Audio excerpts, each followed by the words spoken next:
Hoje vou mostrar como fiz um vaso que levita usando ímãs e como o incorporei dentro do gabinete do meu computador, para que o vaso fique sempre flutuando por cima. Comecemos pela parte eletrônica. O vaso flutua com a ajuda de ímãs permanentes e eletroimãs, por isso precisa estar ligado na tomada e funciona com base em um constante equilíbrio magnético. Isso dá essa impressão de levitação e nos permite fazer um monte de coisas, como neste caso, o vaso voador. Mas como funciona? Vamos imaginar que temos um ímã comum, redondo, e colocamos outro ímã em cima com o mesmo polo. Vocês vão notar que eles se repelem, e se soltarmos, eles vão cair. Agora vamos imaginar que, em vez de um ímã comum, na parte de baixo temos um ímã circular com um buraco no meio. E por cima colocamos outro ímã circular, mas menor e sem buracos. Vamos notar que o ímã agora é repelido com uma maior uniformidade, mas mesmo assim, se soltarmos, inevitavelmente ele cairia para algum lado aleatoriamente. Agora é onde entra a tecnologia. Vamos voltar ao ímã grande circular, mas no meio vamos colocar um sensor e ao redor 4 eletroimãs. Agora o sensor vai detectar para que lado o nosso ímã flutuante vai cair, já que ele detecta mudanças de orientação muito rápido. E vai ativar o eletroimã correspondente para que ele repila o ímã flutuante desse lado. E isso, repetido infinitas vezes, vai nos dar como resultado um ímã que está continuamente flutuando. Agora que já sabemos como funciona, fazer o vaso é super fácil. Obviamente, poderíamos usar essa teoria para montar e instalar todos os componentes eletrônicos, mas isso não faz sentido, já que podemos comprar todo o sistema já montado. Vou deixar o link na descrição, com envio incluso para todo mundo. Como vocês podem ver, meu modelo já é um pouco antigo. Ele vem com um aro de ímã cerâmico. Nos modelos novos, ele já vem com ímãs de neodímio e podemos escolher quanto peso queremos que suporte. Mas com 500 gramas, já é mais do que suficiente para fazer o vaso.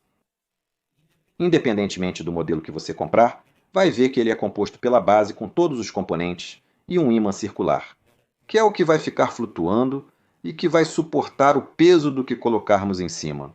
Na verdade, podemos colocar o que quisermos, como algum brinquedo ou uma luminária LED, mas neste caso, vamos colocar um vaso de planta.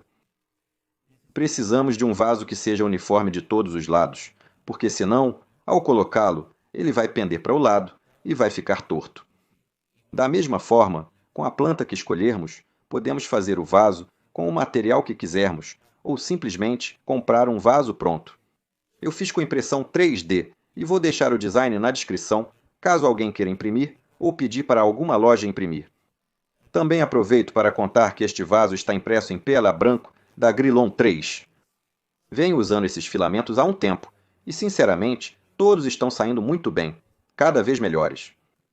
Primeiro, eu queria fazer com um modelo de um templo asteca, mas quando imprimi, não fiquei totalmente convencido. Aproveitando que os outros vasos que eu tinha na minha escrivaninha também têm um design da era antiga, imprimi um novo vaso, que também tinha um design parecido. E esse sim eu gostei muito.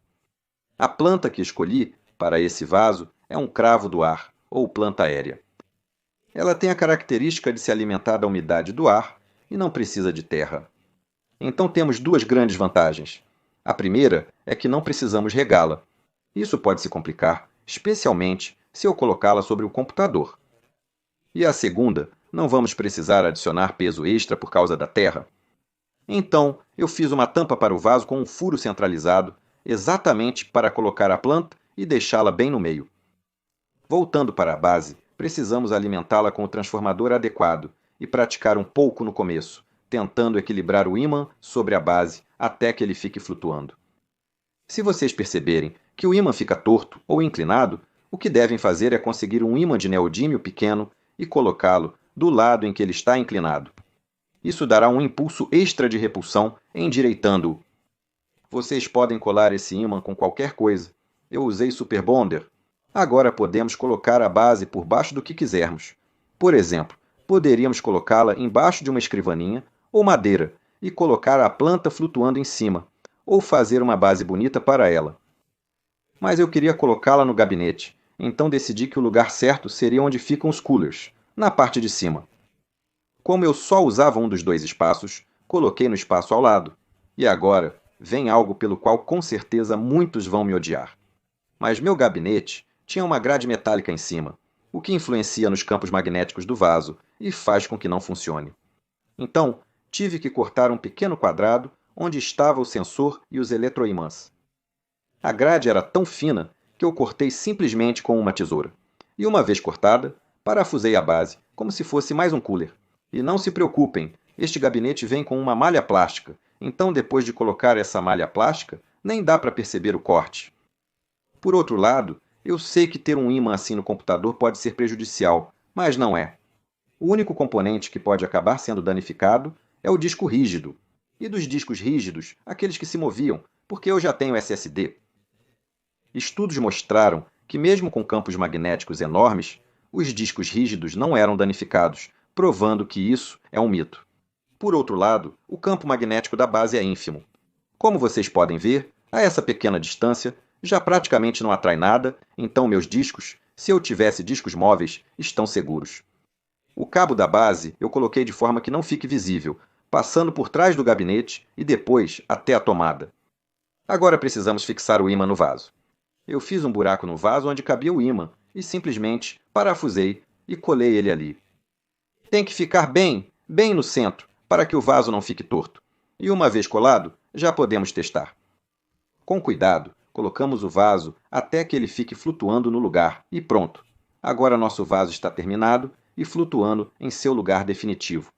É importante que vocês não toquem muito nem mexam demais, pois embora aceite um pouco de movimento, demais pode fazer com que o vaso caia. E como os ímãs são muito poderosos, pode acabar quebrando alguma coisa. Você pode usar essa técnica para criar vários produtos interessantes. Se chegou até aqui, talvez queira se juntar ao Patreon? Com uma contribuição mensal, você terá acesso a conteúdo exclusivo e vídeos antes de serem lançados no canal. E se você gostou do vídeo, não se esqueça de se inscrever e deixar seu like. E nos vemos no próximo. Tchau!